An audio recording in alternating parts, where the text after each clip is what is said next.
Perdebatan tentang Trinitas seringkali berada di persimpangan antara keyakinan dan nalar, seperti dua arus yang mengalir menuju satu samudra yang sama, namun melalui jalur yang berbeda. Dalam pengajaran Pendeta Bambang Norsena kepada jemaatnya, konsep Allah Tritunggal dijelaskan sebagai inti iman Kristen yang tidak terpisahkan. Namun di luar itu, Umi Irena Handono, mantan biarawati yang kemudian memeluk Islam, menghadirkan refleksi berbeda dari perjalanan spiritualnya, seolah membaca ulang peta yang pernah ia ikuti di masa lalu. Dari dua sudut pandang ini, muncul satu pertanyaan yang tak pernah benar-benar padam. Apakah manusia sedang memahami hakikat Tuhan, atau sekadar menafsirkannya melalui batas jangkauan pikirannya? Lalu bagaimana dengan Trinitas? Kita bisa membaca Kejadian pasal 1 ayat 1 sampai dengan ayat 3. Pada mulanya adalah firman. Langsung bisa ditampilkan teks aslinya di tayangan. Ya, sebelum itu. Ya. Pada mulanya adalah firman. Dan firman itu bersama-sama dengan Allah. Pada mulanya Allah menciptakan langit dan bumi. Pada mulanya Allah menciptakan langit dan bumi. Saudara, yang saya tampilkan itu adalah naskah gulungan laut mati, The Dead Sea Scroll. Ini Alkitab yang usianya dari zaman kita 2100 tahun yang lalu. Saudara-saudara, kalau belum sempat ke Israel, sampai di bulan September, naskah-naskah Alkitab dalam bahasa asli ini, dalam bentuk perkamen, sekarang lagi dipamerkan di California, di perpustakaan Ronald Reagan, Presidential Library. Di situ dipamerkan, karena selama perang, ya, naskah-naskah Alkitab yang usianya lebih dari 2000 tahun itu diselamatkan, takut dibom sama Hamas. Maka kemudian diungsikan ke sini sampai di bulan September. Kalau saudara sempat terbang ke sana bisa dilihat bagaimana naskah asli Alkitab. Apa uniknya, saudara-saudara? Dan ini bagi saya bukan sekedar unik, tapi mujizat. Mengapa? Banyak orang menuduh kekristenan itu memalsukan kitab suci. Yang sering, tapi orang yang ngomong Alkitab itu palsu tidak pernah bisa membuktikan. Karena apa? Mana di dunia ini yang memiliki naskah kitab suci yang usianya lebih dari 2000 tahun terpelihara sampai hari ini? Yahudi dan Kristen. Yang kedua, di mana di dunia ini dua agama yang berpisah 2000 tahun kitabnya masih sama? Yahudi dan Kristen. Ini kitabnya Yahudi yang kita terima sepenuhnya sebagai kitab kita karena Yesus orang Yahudi. 12 murid orang Yahudi, 70 murid orang Yahudi diaspora, Yahudi dari rantau, ya, seperti Markus, Lukas, Barnabas, Stefanus, itu termasuk 70 murid Yesus yang jumlahnya 70. Kebanyakan orang-orang bukan Ibrani, maksudnya bukan orang yang berbahasa Ibrani langsung atau bahasa Aram, tapi berbahasa Yunani. Itu sebabnya Injil kita terpelihara dalam bahasa Yunani. Jangan lagi bertanya, Yesus kan orang Yahudi, kenapa Injilnya ditulis dalam bahasa Yunani? Itu mainnya kurang jauh. Saudara, kalau lihat jemaat Yerusalem di Kisah Rasul pasal 6, ya, ayat 1, di situ anggotanya orang-orang Yahudi yang berbahasa Yunani dan orang Ibrani. Orang Ibrani itu adalah orang-orang Yahudi yang ada di Holy Land, yang berbicara sehari-hari pakai bahasa Aram. Kalau ke sinagog, ke rumah ibadat, ke bait Allah, pakai bahasa Ibrani. Baca Taurat seperti ini tadi, Tauratnya kan bahasa Ibrani. Tapi tidak semua doa Yahudi berbahasa Ibrani. Ada yang berbahasa Aram. Misalnya, orang Yahudi punya peringatan Paskah. Paskah Keluaran. Bukan Paskah Yesus, Paskah Keluaran. Keluar dari tanah Mesir. Karena apa? Setiap kamu melihat tanda darah ini, ya, wiraiti et hadam, kalau aku melihat tanda darah ini, aku akan lewat ufesahti alaihem, aku akan lewat atas mereka. Dalam kitab Keluaran pasal 12. Maka dari kata pesah itulah yang menjadi kata paskah bahasa Indonesia lewat bahasa Arab, dan Passover bahasa Inggris. Dilewati oleh kematian. Paskahnya Kristen dan paskahnya Yahudi adalah pesan pembebasan. Kalau orang Yahudi paskah perjanjian lama dibebaskan dari penindasan di tanah Mesir, kalau Kristen dibebaskan dari penindasan dosa-dosa. Bukan hanya orang Israel, tapi Israel rohani, yaitu gereja. Makanya muridnya Yesus jumlahnya juga 12. Itu bukan kebetulan, karena gereja Israel baru, maka simbolnya 12. Di bawah 12 rasul ada 70 murid. Karena setelah Injil diberitakan kepada orang Israel, Injil diberitakan sebagai miliknya bangsa-bangsa, mulai dari Yerusalem, ibu kotanya, Yudea, provinsinya, Samaria, negara tetangga, sampai ujung-ujung bumi. Dan ujung-ujung bumi bangsa-bangsa ini, menurut simbol kitab Kejadian pasal 10, anak-anak dari Sem, Ham, dan Yafet, jumlahnya 70. Maka dari awal kekristenan memang disetting untuk segala bangsa. Yesus berkarya di Galil Hagoyim, Galilea, wilayah Gentile, wilayah bangsa-bangsa lain, termasuk keberagaman dalam bahasa. Contoh, nama orang. Kalau Anda tinggal di Minahasa, orang Minahasa mungkin setelah jadi Kristen terlalu Kristen, maka namanya semua Maria, Marta, Elizabeth, ya kan? Sampai sulit membedakan Maria yang mana. Kalau orang Aceh, begitu Islam datang, tenggelam dalam bahasa Arab. Namanya Abdul Somad, Abdul Ghaffar, Abdullah, ya, Abdul Malik. Namanya nama-nama Islam semua, tapi orang Jawa. Beda, orang Jawa itu yang baru diterima, tapi yang lama kalau masih baik dipakai. Contohnya saya. Nama saya Bambang. Bambang itu nama Jawa asli. Nur itu nama Arab. Allahu nurus samawati wal ard. Allah itu adalah nur, cahaya langit dan bumi. Yesus bersabda, Ana huwa nurul alam. Saya adalah terang dunia. Nur. Sena itu nama Sanskerta. Jadi artinya pahlawan, perang. Nur Sena, nama 3 bahasa. Itu masyarakatnya majemuk. Petrus namanya 3 bahasa. Ayo sekarang, nama Simon Ibrani, Kefas Aramaik, Petrus Yunani. Itu menunjukkan masyarakatnya memang majemuk. Jadi jangan ada lagi yang nanya, Yesus orang Yahudi, kenapa Injilnya bahasa Yunani, itu mainnya kurang jauh. Ya kan? Malah ada namanya bukan hanya nama Yunani, tapi nama Latin, contohnya Yohanes, yang disebut juga Markus. Markus itu nama keren, itu namanya Kaisar Marcus Aurelius. Kalau ada orang di Yerusalem namanya Markus, biasanya orang-orang Yahudi diaspora.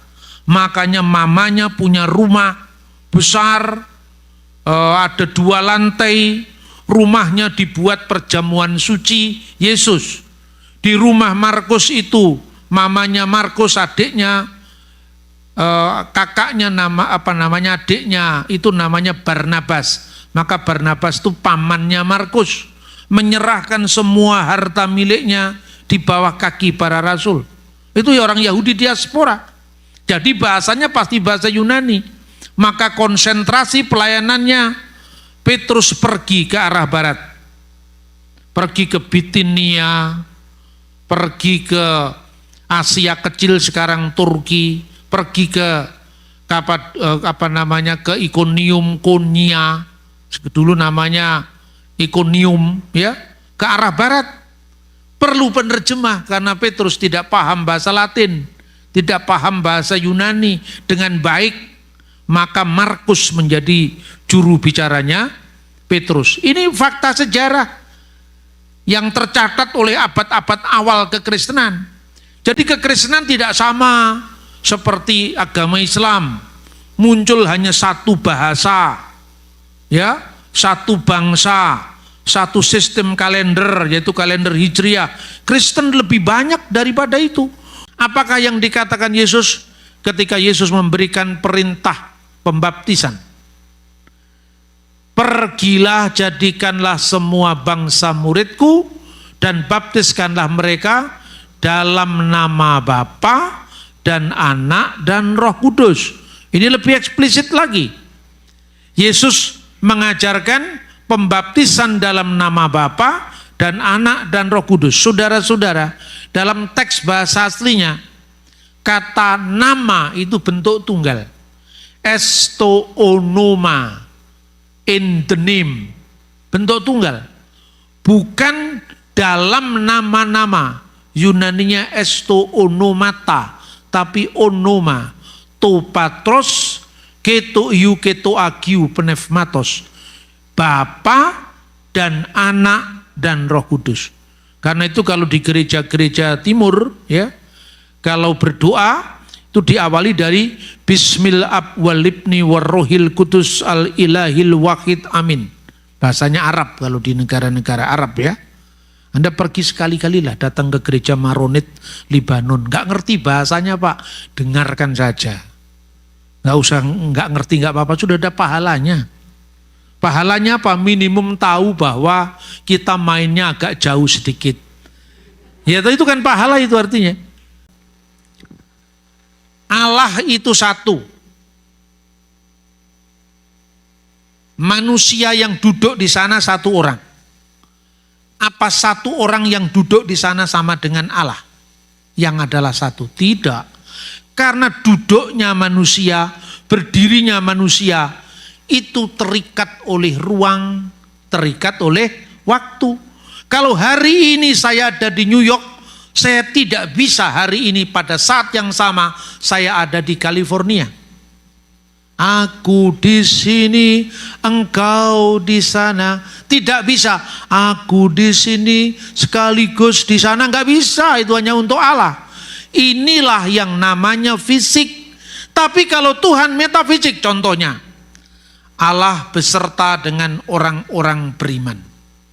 Berapa jumlah orang beriman di kota New York? Orang Indonesia yang beriman di kota New York. Oh, ada sekitar 5.000 orang. Allah jumlahnya berapa? Satu. Allah yang satu beserta dengan 5.000 orang beriman di 5.000 tempat yang berbeda-beda pada jam dan saat yang sama. Apa Allah jadi 5.000? Ya enggak. Nah kenapa tidak? Karena Allah maha hadir. Jadi pertanyaan ini bisa untuk membantu menjawab. Waktu Bapa, Putra, dan Roh Kudus itu satu. Di surga. Ya, tapi di bumi. Dia hadir di mana-mana. Firman-Nya menjadi manusia dan diam di antara kita. Dan kita telah melihat kemuliaan-Nya, yaitu kemuliaan yang diberikan kepadanya sebagai anak tunggal Bapa, penuh kasih karunia dan kebenaran. Waktu firman-Nya turun ke dunia, disalib Pak, ya disalib. Mati Pak, benar-benar mati. 3 hari 3 malam Pak, betul. Kalau begitu, waktu 3 hari 3 malam itu di surga tinggal berapa? Nah ini cara pikir yang menabrakkan batas-batas disiplin ilmu. Terus saya jawab dengan guyonan saja. Logikamu kalau nanti tidak lulus logika dasar Aristoteles, saya tidak bisa kasih nilai C pun tidak bisa. Nilaimu paling tinggi D. Di bawah 6. Karena apa? Kamu tidak bisa membedakan satu Tuhan dengan satu bakpao. Tahu bakpao? Logikanya bagaimana? Sekarang gini. Saya ini ahli bikin bakpao. Ilmu saya namanya bakpaologi. Misalnya, saya mengajarkan pada 100 anggota gereja ini, termasuk dengan pendetanya Pak Yongki dan Ibu. Dulunya tidak pintar bikin bakpao. Setelah saya ajar, 3 jam dengan praktek, semua pintar bikin bakpao. Ada transfer of knowledge. Transfer dari ilmu saya kepada 100 orang. Apakah ilmu saya berkurang 100 karena saya ajarkan kepada 100 orang? Tidak Pak, lah kenapa? Karena ilmu itu bukan benda. Tapi kalau ini 3 bakpao saya taruh di depan meja, saya tinggal sebentar ke kamar mandi. Kenapa tinggal 2? Berarti ada yang mengambil. Jadi eksistensi bakpao itu fisik. Tapi ilmu membikin bakpao itu non fisik. Lah kalau ilmu bikin bakpao aja bisa hadir ya di ruang yang berbeda, bisa diperbanyak tanpa mengurangi. Kenapa Tuhan tidak bisa? Saudara-saudara, tinggal disiplin berpikir kita benar apa tidak. Tritunggal itu dalam makna satu, yaitu keabadian. Tritunggal dalam hakikat Allah. Seperti Bapa, Putra, dan Roh Kudus, itu manusia, pikiran manusia, dan roh manusia. Itu ibarat tidak sepenuhnya sama. Lalu saya tanya, kenapa firman itu harus Allah Pak? Firman itu bersama-sama dengan Allah dan firman itu adalah Allah. Apa mungkin firman itu bukan Allah? Lalu saya tanya, lebih dulu mana? Allah atau firman Allah? Bingung. Lebih dulu Allah Pak, kata saksi Yehova. Yakin Pak, lebih dulu Allah. Kamu pikir 2 kali, 3 kali. Bener enggak? Firman dengan Allah itu lebih dulu Allah. Iya Pak, yakin, oke. Berarti ada waktu di mana Allah ada, pernah tidak ada firman. Karena firmannya belum ada. Jadi maksudnya Pak? Lah ya makanya duluan mana? Duluan Allah atau firman Allah? Duluan firman kalau begitu. Firmannya siapa? Ya firmannya Allah. Berarti sama-sama kekal. Tidak mungkin Allah pernah ada tanpa firmannya. Jadi ketika firman itu adalah Allah, tidak merujuk pada kemanusiaan sang firman yang datang ke dunia. Tapi Yesus sebagai the word of God, yang in the beginning was the word, yang sejak kekal, yang sejak semula bersama dengan Allah. Jadi Yesus sebagai firman. Orang Yahudi bingung, umurmu belum sampai 50 tahun. Ya kan? Ketika Yesus mengatakan, Abraham melihat hariku. Dengan apa kamu menyamakan dirimu? Abraham sudah mati. Masa Abraham melihat harimu? Umurmu belum sampai 50 tahun. Bagaimana kamu bisa mengatakan seperti itu? Lalu apa kata Yesus? Sesungguhnya aku berkata kepadamu, sebelum Abraham jadi, aku sudah ada. Sudah ada sebagai apa? Sebagai firman Allah. Makanya jangan bertanya lagi, Pak, kalau keselamatan hanya ada di dalam Yesus, saya mau tanya, sebelum Yesus ada, bagaimana manusia yang hidup sebelum Yesus ada? Terus saya tanya, kapan Yesus pernah tidak ada? Yesus selalu ada, karena dia Alfa dan Omega, yang awal, yang akhir, tidak pernah ada waktu, dia tidak eksis, dia selalu ada, namun bukan dalam keadaannya sebagai manusia yang dilahirkan Bunda Maria, tapi dalam keadaannya, dalam praeksistensinya sebagai firman Allah yang kekal, yang oleh firman itu Allah menciptakan langit, bumi, dan segala isinya. Pertanyaan kedua, lebih dulu mana? Allah atau roh Allah? Kalau dijawab sama tadi, lebih dulu Allah Pak, berarti Allah pernah ada, namun belum ada rohnya. Apakah dia pernah almarhum? Karena Roh Kudus itu sumber hidup dalam diri Allah. Kalau ditanyakan pertanyaan tadi yang sama dan jawabannya, lebih dulu Roh Kudus, lah rohnya siapa? Makanya disebut Roh Kudusnya.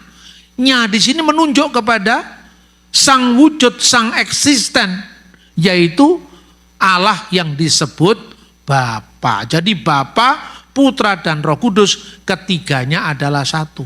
Kalau gitu kenapa Allah kok mati? Di mana ada kata Allah mati? Tidak ada. Dilihat aja tidak bisa kok mati. Tidak seorang pun pernah melihat Allah, apalagi mati. Dilihat aja nggak bisa. Lah Yesus kan Allah. Yang mati itu kemanusiaan yang dikenakan oleh Sang Sabda ketika hadir di dunia. Maka 1 Petrus pasal 3 ayat 18, dia yang dibunuh dalam keadaannya sebagai manusia. Tapi kenapa waktu memberitakan tentang perjamuan kudus, dengan demikian kata Rasul Paulus, kamu memberitakan kematian Tuhan. Nah di sini kan Tuhan mati. Tuhan tidak mati, yang mati kemanusiaan yang dikenakan oleh Kristus, yang gelarnya Tuhan. Karena Tuhan itu jabatan. Kalau saya katakan, dialah orang yang pertama membawa berita tentang kematian Presiden Soekarno. Yang mati Soekarnonya, presiden gak bisa mati, presiden itu gelar. Presidennya diganti Pak Harto. Dialah orang yang memberitakan kematian Presiden kedua Republik Indonesia, yaitu dokternya Soeharto. Yang mati Soehartonya, presidennya diganti Habibie. Iya kan? Jadi kematian Tuhan di sini fungsinya. Ini jabatan Lord. Kalau Lord Charles mati misalnya, sekarang belum mati, jangan didoakan mati. Ya, misalnya Lord Charles, yang mati Charlesnya, Lord tidak mati. Lordnya bisa diwariskan. Itu sekedar perbandingan sederhana. Maka iman Kristen tidak pernah mengatakan Allah itu mati. Nah, kiranya apa yang saya sampaikan lewat forum yang utama ini bisa membedakan antara Tritunggal dalam keabadian, Tritunggal dalam hakikat Allah, dengan Tritunggal dalam karya Allah. Tritunggal dalam karya Allah ketika pembaptisan. Yesus dibaptis di sungai Yordan, ya kan? Taruh di sungai, diselamkan di sungai. Roh Kudus dalam bentuk burung merpati. Dan suara Allah di surga, engkaulah anakku, kepadanya lah aku berkenan. Kan ada 3 yang terpisah, Pak. Jadi Bapak jangan ngarang-ngarang loh. Yang ngarang siapa? Yang terpisah ini coba dihitung satu-satu lagi. Dipikir satu-satu. Yang diselamkan ke dalam air itu kemanusiaan Yesus atau Yesus sebagai firman Allah yang adalah Allah. Kemanusiaannya. Ya toh? Yesus kan firman menjadi manusia. Ketika dalam keadaan manusia dibaptis di sungai Yordan. Itu satu. Berarti yang terpisah, yang tampak terpisah dengan Allah, itu wujud kemanusiaan Yesus, bukan firman Allah. Contohnya, saya menulis surat. Ini surat ini. Misalnya ini surat saya. Saya sampaikan, kirim ke Indonesia. Ini dokumen apa? Di sini ada kesaksian saya. Oh ini kesaksian. Oh ini Pak Bambang. Jadi Pak Bambang seperti ini ya. Ini kan bisa mewakili kehadiran saya. Karena saya tidak ada di Indonesia. Bisa kan? Pikiran saya yang tertuang di sini mencerminkan siapa saya. Kalau kertasnya terbakar, apakah pikiran saya ikut terbakar? Buku ini menjelmakan pikiran saya. Yang terpisah dengan saya ini wujud bukunya. Tapi yang satu dengan saya, pikiran saya tetap satu dengan diri saya. Ketika firman Allah menjadi manusia, kemanusiaannya disalib. Tapi yang satu dengan Allah, Yesus sebagai firman Allah yang kekal. Kedua, Roh Kudus dalam bentuk burung merpati. Tadi saya sampaikan, dalam bentuk, bukan Roh Kudus itu adalah burung merpati. Kalau Roh Kudus burung merpati, ada Roh Kudus goreng. Iya kan? Jadi ini namanya teofani Roh Kudus, bukan hakikatnya Roh Kudus. Karena Roh Kudus muncul dalam bentuk lidah-lidah api. Bapa di surga dengan suaranya meneguhkan, engkaulah anak yang kukasihi. Segala kemuliaan bagi Bapa dan Putra dan Roh Kudus, sekarang dan senantiasa, serta sepanjang segala masa. Amin. Oh insya Allah. Yakinlah dengan Islam berarti apa? Berarti Islam adalah agama yang paling tepat. Umi bisa mengatakan seperti ini karena Umi pernah menjadi pemeluk agama lain. Jadi Umi selama 28 tahun hidup di dalam sebuah agama yang menyatakan bahwa Tuhan itu Trinitas. Tuhan itu Trinitas, yaitu ada Bapa, ada Putra, dan ada Roh Kudus. Dan alhamdulillah ketika saat Umi ingin mendalami agama tersebut, Umi ingin menggapai ridho Allah, yang saat itu menyebutnya adalah ridho Tuhan. Umi kemudian mempelajari lebih rinci. Bahkan Umi pun memasuki kehidupan religius. Dan kemudian alhamdulillah ketika Umi mempelajari perbandingan agama dengan tujuan untuk semakin memantapkan tentang agama yang Umi anut dahulu, maka diajarkan apa itu Islam, apa itu Buddha, apa itu Hindu, dan sebagainya. Dan ternyata ketika Umi mempelajari Islam, maka yang diperkenalkan adalah bahwa Islam itu agamanya orang miskin, orang bodoh, orang melarat. Islam itu identik dengan kekerasan. Apalagi saat ini, Islam dikatakan sebagai ekstremis, sebagai teroris, radikal, dan lain sebagainya. Maka Umi semakin penasaran, ingin tahu. Maka kepada dosen Umi mengatakan, saya ingin mempelajari lebih jauh tentang Islam, justru dari sumber agama Islam itu sendiri. Yaitu dari apa? Dari Al-Quran. Dan Umi diizinkan, silakan Anda pelajari Al-Quran, dan tugas Anda adalah mencari kelemahan Islam. Ini awalnya. Umi ke perpustakaan, dan Umi cari Al-Quran. Mencari Al-Quran tidak susah, karena perpustakaan mereka adalah perpustakaan yang lengkap. Umi bawa pulang, malamnya Umi mulai mempelajari. Tapi ketika Umi mau memulai mempelajari, saat itu Umi terkendala. Apa kendalanya? Umi tidak mampu membaca huruf hijaiyah. Umi lihat bentuknya, maka halaman per halaman Umi perhatikan, ini hurufnya kok aneh banget. Kata orang Betawi, panjang-panjang, bulat-bulat kayak cendol. Nah, Umi juga gak mampu mempelajari seorang diri. Tapi kalau Umi mendatangkan seorang ustadzah, ya gak mungkin juga ustadzah bisa masuk ke tempat itu. Suatu yang mustahil. Maka kemudian Umi teringat ada kitab suci Al-Quran yang dilengkapi dengan terjemah. Besoknya Umi kembalikan. Dan setelah Umi kembalikan, Umi cari kitab suci Al-Quran yang pakai terjemah. Alhamdulillah juga tidak sulit mencarinya. Umi temukan yang pakai terjemah, Umi bawa pulang. Malam harinya mulai lagi lah Umi meniatkan diri untuk mempelajari Al-Quran. Kali ini ada lagi hambatannya. Apa hambatannya? Umi terbiasa membaca huruf Latin, ABC sampai Z. Tapi ternyata, mohon maaf, cara membaliknya, cara membukanya, kalau Umi biasanya justru dari kiri ke kanan, tapi Al-Quran itu adalah justru dari kanan ke kiri.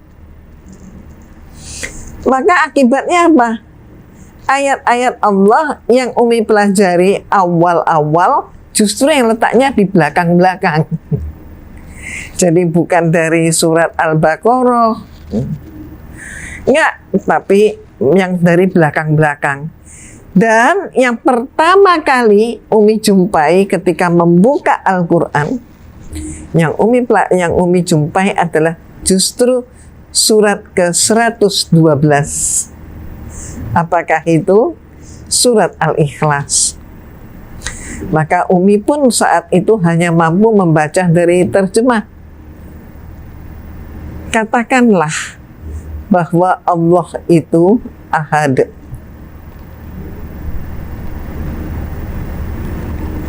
Nah, ini benar. Umi saat itu kemudian langsung berpikir, ya betul. Apa jadinya kalau Tuhan itu lebih daripada satu? Dalam surat Al-Ikhlas pun kemudian dikatakan bahwa Allah itu tempat berlindung. Ya memang benar. Jangan sampai ada yang lain yang bisa memberikan perlindungan yang sama seperti yang diberikan oleh Tuhan yang satu. Lebih lanjut dikatakan bahwa Tuhan itu tidak beranak, tidak berbapak. Allah itu tidak beranak, tidak berbapak. Artinya apa? Tuhan itu, Allah itu tidak mempunyai leluhur dan tidak mempunyai keturunan. Ya benar sekali. Apa jadinya kalau sampai, mohon maaf, penguasa langit dan bumi ini yang mereka sebut Tuhan, maka bisa mempunyai anak, bisa punya istri, terus anak Tuhan, istri Tuhan, di mana sekarang? Kemudian lebih lanjut, tidak ada suatu apapun yang dapat menyerupai dia. Betul sekali. Kalau ada yang serupa, maka kesimpulannya dia bukan Allah, tapi dia adalah ciptaan Allah. Luar biasa. Saat itu Umi terkaget-kaget, dan setelah terkaget-kaget berangsur berubah kekagetan Umi menjadi suatu kekaguman. Ini yang tidak pernah Umi baca sebelumnya. Setelah Umi membaca surat Al-Ikhlas, terketuk hati Umi untuk mau tahu lebih lanjut. Apa sih isi daripada Al-Quran? Kenapa? Karena Al-Quran itu senantiasa, mohon maaf, mengalami pembunuhan karakter assassination. Yaitu bahwa dikatakan Al-Quran itulah yang membuat orang Islam beringas, membuat orang Islam dari kejam.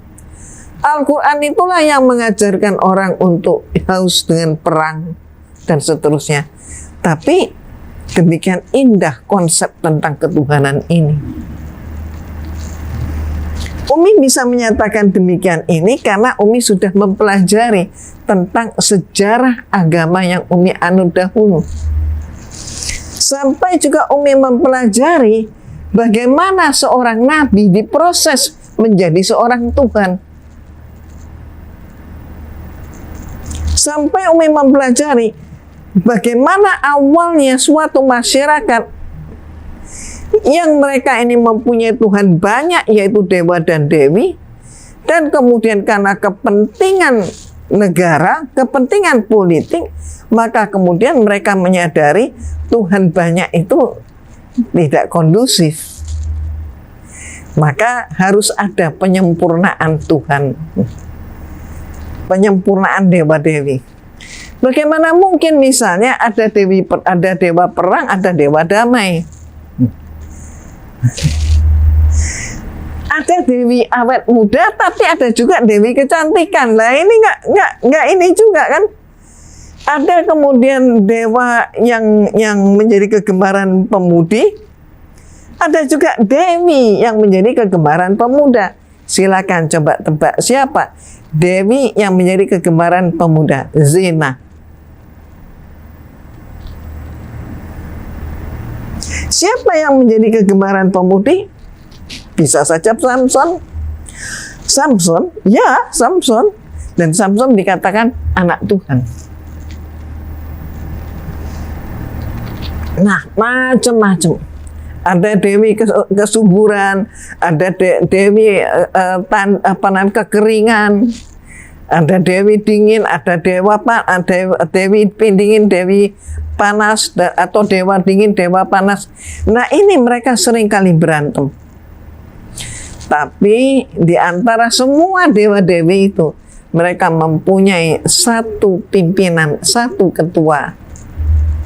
Dan ini yang mereka sebut Dewa Bapak. Dewa Bapak. Nah, ini cikal bakalnya. Maka kemudian muncullah Trinitas. Oknum yang kedua adalah Nabi Isa alaihissalam yang mereka jadikan sebagai Tuhan. Dan peristiwa itu terjadi sebagai hasil kesepakatan sebuah konferensi yang dalam bahasa Latin Romawi disebut konsili di kota Nizea. Maka disebut konsili Nizea tahun 325 Masehi. Sejak saat itulah muncul Trinitas. Terus begitu saja muncul? Oh, tidak demikian saja.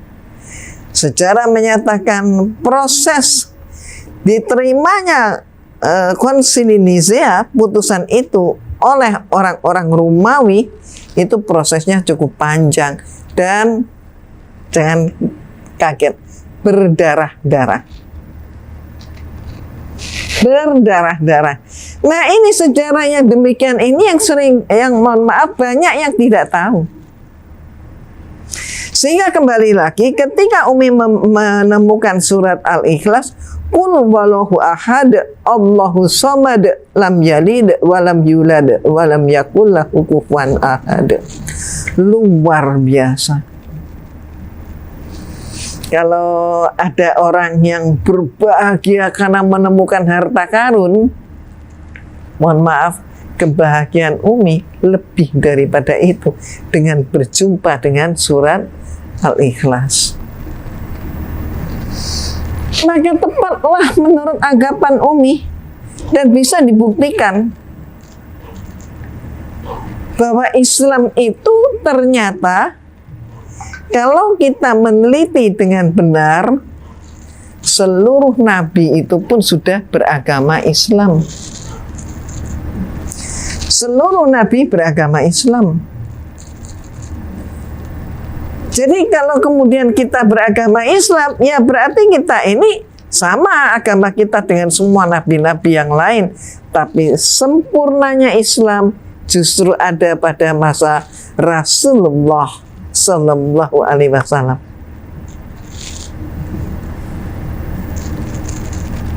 Coba,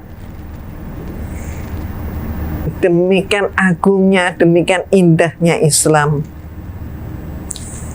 Yang Umi terkagum-kagum selain itu adalah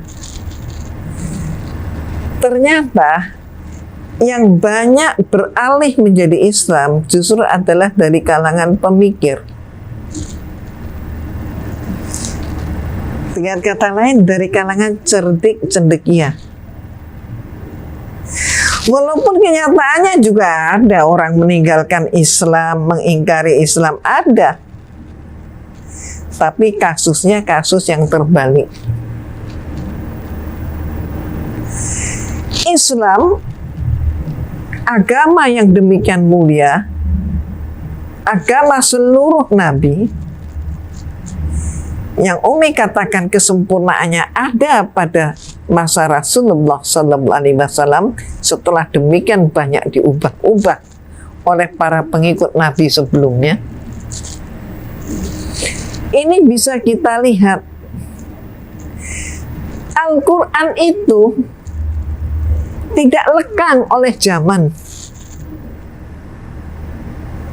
Sementara kitab-kitab yang lain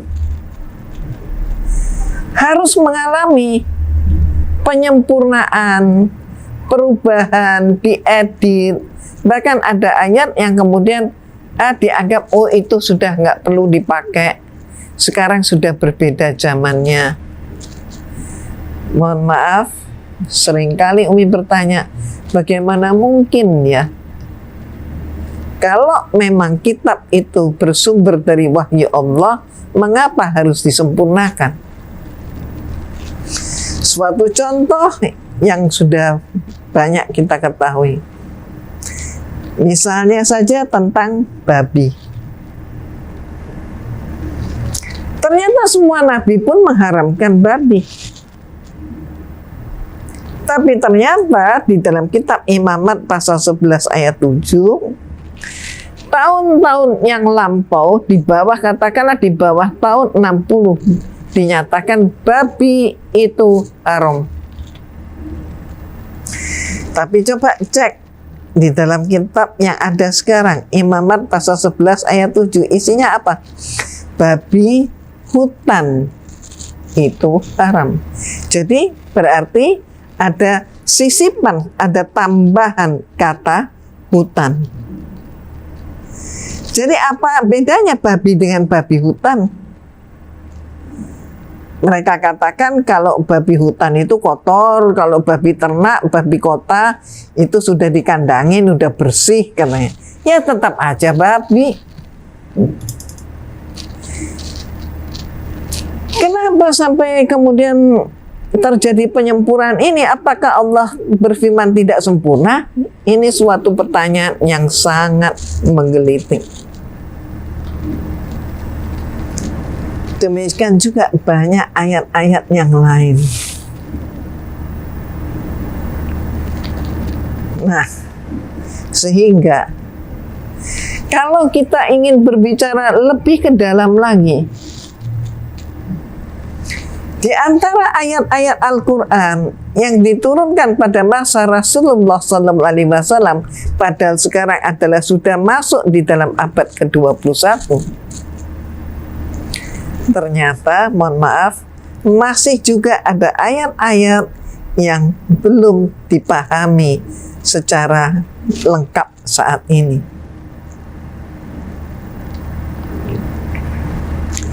Contohnya saja, ayat Allah yang menyatakan bahwa ada dua lautan, yang satu airnya tawar, yang satu airnya asin pahit, dan dua lautan ini menyatu, tapi mereka tidak menjadi berbaur satu, seolah ada dinding penyekat. Kalau orang membaca ayat ini, maka orang juga yang nggak ngerti, yang belum Islam nggak ngerti, dia akan bertanya-tanya, mana mungkin namanya air ketemu dengan air ya sudah nyatu. Lain kalau air sama minyak, tapi air sama air ya pasti nyatu.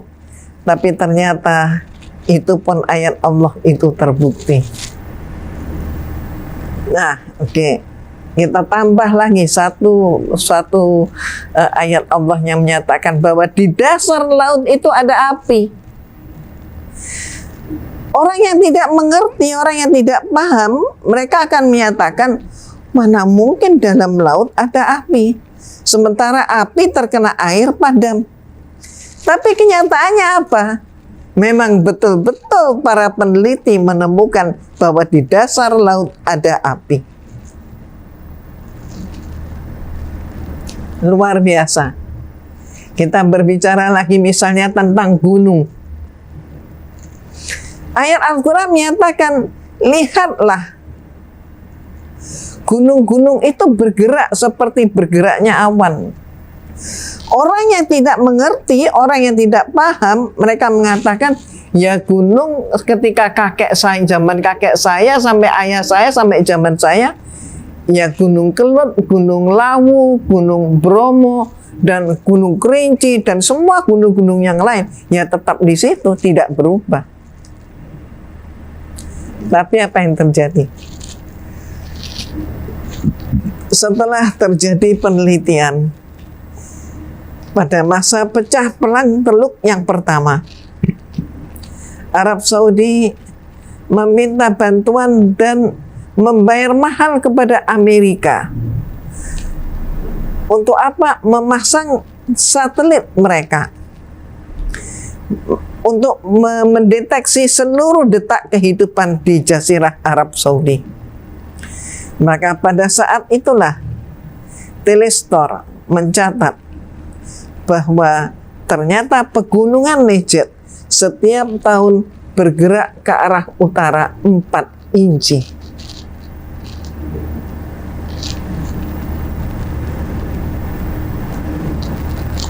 Satu lagi soal ikan. Masih ingat tentang peristiwa ketika Nabi Musa berjalan menyusur laut dengan berbekal membawa ikan? Ternyata ketika kemudian beristirahat, maka ikan itu akan dimakan, akan dimasak, dimakan. Ternyata apa? Asistennya mengatakan ikan itu sudah melompat kembali masuk ke dalam laut. Dalam pemikiran kita, mana mungkin ikan bisa diletakkan dalam keranjang, tetap dalam keadaan hidup, bahkan kemudian melompat ke laut.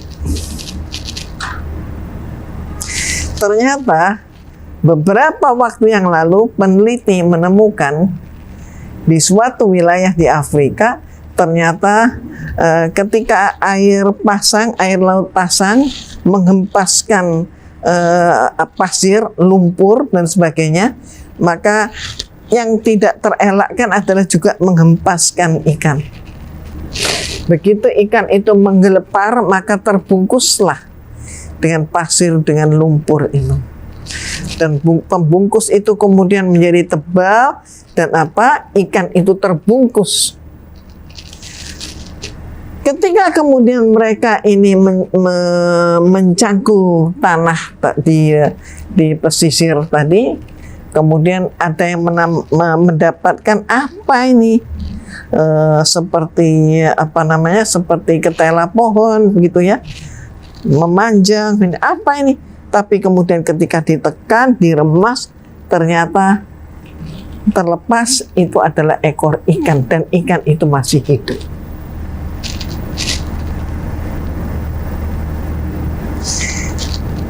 Apa yang tidak terjangkau oleh manusia? Pikiran manusia ternyata adalah pikiran yang berlaku untuk waktu terbatas. Tapi Al-Quran lintas waktu. Al-Quran untuk sepanjang zaman. Teknologi yang tidak mampu dicerna oleh manusia pada suatu masa, dan ternyata Al-Quran sudah menyatakan manusia belum mengerti penyebabnya. Ternyata pada masa berikutnya, ketika teknologi sudah mumpuni, maka bisa menjelaskan hal ini. Tapi kalam Allah tidak berubah.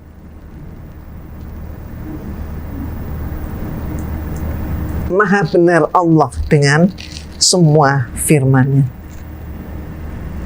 Berbagai hal, antara lain itu tadi. Berbagai hal, termasuk keadilan, termasuk kebahagiaan, kesengsaraan, dan macam-macam kehidupan ini. Setelah Umi kemudian berpikir dengan matang, membolak-balikkan keadaan, maka Umi mengambil kesimpulan bahwa Umi sebagai seorang manusia oleh Allah hanya diberi kesempatan hidup untuk satu kali saja.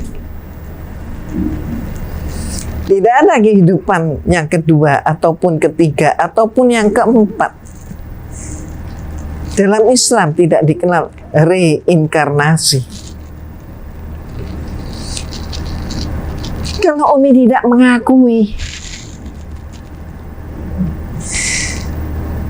kalau Umi tidak menggapai hidayah Allah yang sudah ada di depan Umi, maka bagaimana kesudahan hidup ini? Bagaimana kesudahan sesudah mati? Karena jangankan kembali ke dunia untuk minta dihidupkan lagi, Mohon maaf, kembali ke 1 jam yang lalu kita pun tidak mampu. Jangankan menuju 1 jam yang lalu, 10 menit yang lalu, kita tidak mampu kembali ke 10 menit itu. Maka inilah yang membuat Umi memutuskan untuk memilih Islam. Walaupun putusan itu adalah putusan yang besar di dalam hidup Umi.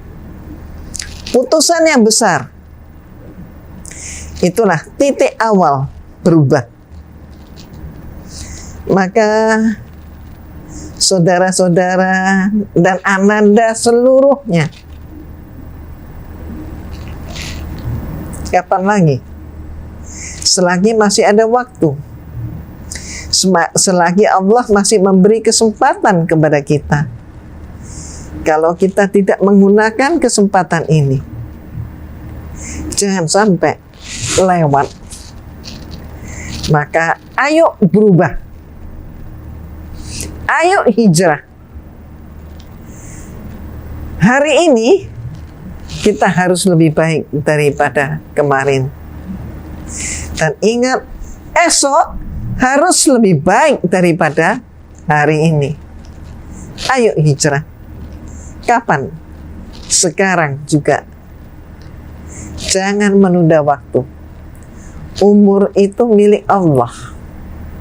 Nah, sahabat cinta Quran, ayo, kapan lagi kalau tidak mulai sekarang? Yuk, jangan pernah menunda untuk berhijrah. Pada akhirnya, diskusi tentang Trinitas bukan hanya soal perbedaan doktrin, tetapi tentang bagaimana manusia menatap sesuatu yang ia yakini sebagai tak terbatas melalui jendela akalnya yang terbatas. Seperti mencoba memantulkan lautan ke dalam sebuah cermin kecil. Selalu ada bagian yang tak tertangkap sepenuhnya. Namun justru disitulah letak perjalanannya. Bukan sekadar mencari jawaban yang final, melainkan memahami kedalaman dari setiap keyakinan yang dipegang. Sebab dalam ruang pencarian makna ketuhanan, yang paling bernilai bukan hanya kesimpulan, tetapi ketulusan dalam menempuh proses berpikir itu sendiri.